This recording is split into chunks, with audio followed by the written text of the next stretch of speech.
If you believe that some stories don't just entertain, but change the way you see yourself, then make sure you hit the subscribe button and stay with me. Because what you're about to hear isn't comfortable. It isn't clean. And it isn't something people like to admit out loud. But it is real. They say there are moments that follow you for the rest of your life. Not because of the choices you made, but because of the person you became in the seconds after. For me, it didn't start with a scream or a confession or some dramatic breaking point.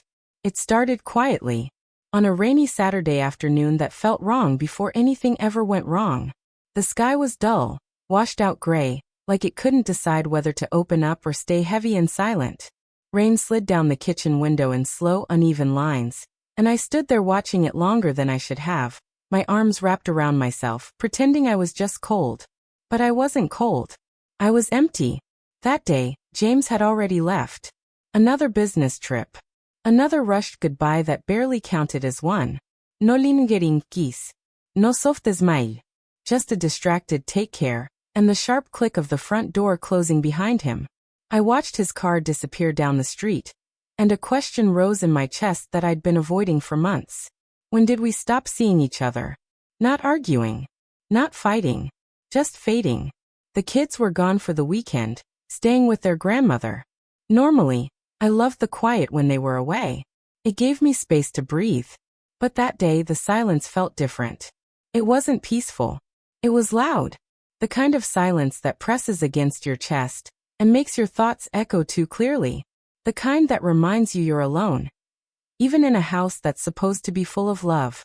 I drifted from room to room, straightening pillows that didn't need straightening, wiping already clean counters, folding laundry just to unfold it again later. I needed to feel useful. Needed proof that I still mattered to something. That's when my phone buzzed. A group message. Thomas. Malik. Evan. James's closest friends. They said they were nearby. Said they were thinking of stopping by for a bit. Just to hang out. Catch up. I stared at the screen longer than I should have. Every sensible voice in my head whispered you should say no. But loneliness has a way of drowning out good judgment. So I typed back. Sure. Come on over. I didn't realize then that I had just opened a door I would never fully close again.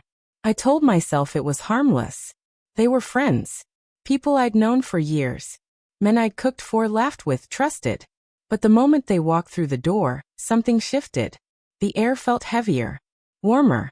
Their presence filled a space James had left behind, without even trying.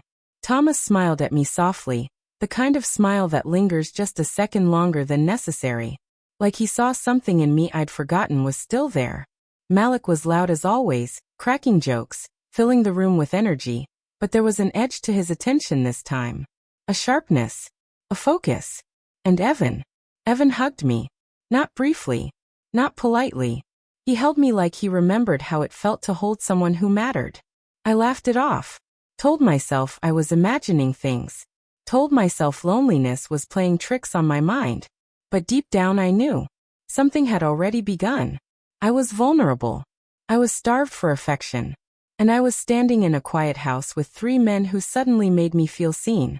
What happened after that? I've never fully admitted. Not even to myself. Because admitting it would mean facing the woman I became that day. But if you stay with me, if you really want to know, then I'll tell you everything. Just understand this isn't a story about heroes or villains. It's messier than that. It's human. And it changed everything. So take a breath. Make sure you're subscribed to Unforgettable Tales. Because what happened next is where things stopped being innocent and started becoming unforgettable. By the time the weekend arrived, James had left, as usual, carrying with him not just his suitcase, but a little piece of my heart every time he walked out the door. At first it was just routine. The kids were away. The house was mine for a couple of days. Quiet, safe, predictable. But predictability has a strange way of turning into pressure when you're alone with your own thoughts. And thoughts, they are sneaky. They fill the silence with echoes of things you don't want to hear. I started noticing the little things first. How my hands lingered on a cup a second longer than needed. How I would adjust the pillows on the couch, not for comfort, but to feel control over something. Anything, when the emotional weight of the house pressed down on me. I lit candles. I fluffed the throws. I made the living room soft, inviting, like I could fix the emptiness with aesthetics. And then they arrived. Thomas first, as always. He didn't announce himself loudly, he didn't need to. His presence was easy, calm, familiar. He brought a bottle of wine and that slight smile. The one that suggested he already knew I was lonely. Even before I did. We talked for a while. About nothing important. Work, the weather, a movie we both liked. But in that conversation, I felt something I hadn't felt in years. Attention without expectation, and it was intoxicating.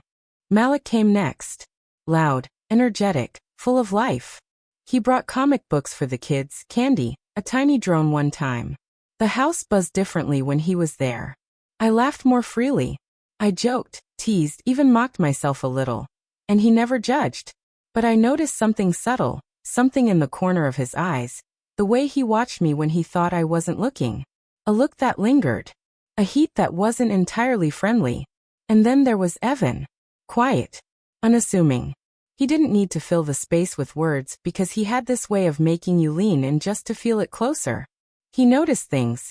The change in my hair. The new lipstick I had been too self-conscious to wear. The faint sadness I tried to hide behind a smile. He reminded me I existed outside of my roles as wife, mother, homemaker. And when he looked at me, it was like he actually saw me. It was subtle. Nothing immediate, nothing scandalous. Just attention. Just presence. Just being. And for someone who had spent years feeling invisible, it was like drinking water after being lost in a desert. I told myself it was harmless. I had to tell myself that. Because everything in me screamed, this could destroy everything. But there's a funny thing about loneliness. It doesn't respect warnings. I remembered the early days with James. The way he looked at me when he first loved me. When everything felt easy and unshakable.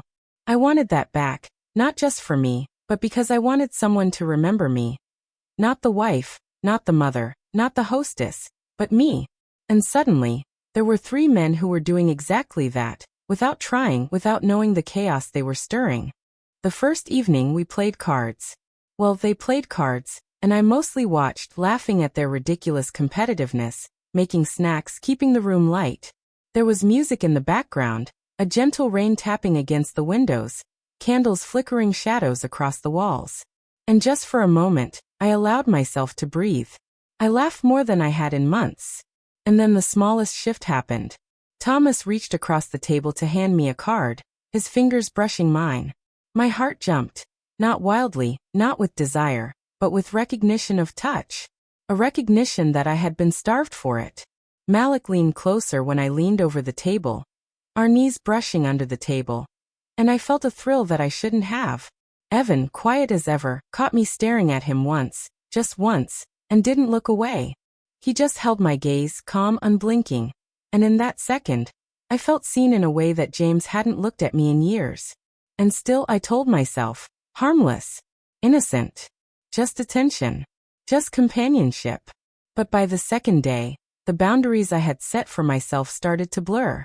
I noticed how I lingered in the kitchen when they visited, finding excuses to pour coffee or clear plates, just to be near them. I noticed my heart beating a little faster when Malik's joke lingered too long. Or when Evan's hand brushed mine lightly on the counter. I even caught myself thinking about Thomas's soft smile in moments when he wasn't there. And every time I did, a small pang of guilt tore at me, because I loved my husband, or at least I thought I did. But James had been gone for months in the way that mattered most. Emotionally absent, distant, cold. By Sunday evening, it was clear to me. I wasn't just lonely anymore. I was vulnerable. I was craving connection, and there was a dangerous warmth in the air that hadn't existed before. And then, without warning, it happened. We were in the living room, rain tapping against the windows like a drumbeat, and Malik made a joke. Something ridiculous about my cooking, and I laughed. But my laugh caught in my throat when his hand brushed my arm, accidentally. And in that touch, brief as it was, everything I had been denying came rushing back. Longing, need, desire. The craving to be noticed, touched, remembered. I froze. Heart pounding. Breath caught. And I realized something I had been trying to ignore. This wasn't just attention anymore. This was chemistry. And chemistry doesn't ask permission. I wanted to stop it. I knew I should. I told myself I should. But deep down, I didn't move away. Because when you've been invisible for so long, when your own husband barely glances at you, even the smallest acknowledgement, no matter who gives it, feels like fire. And in that quiet, rainy house, with candles flickering and 3 men who were suddenly paying attention to every little detail of me, I realized the weekend wasn't going to be harmless. Not anymore. It was going to be unforgettable. What happened next changed everything. And I'm still not sure we walked away the same. Stay tuned because the story isn't over yet.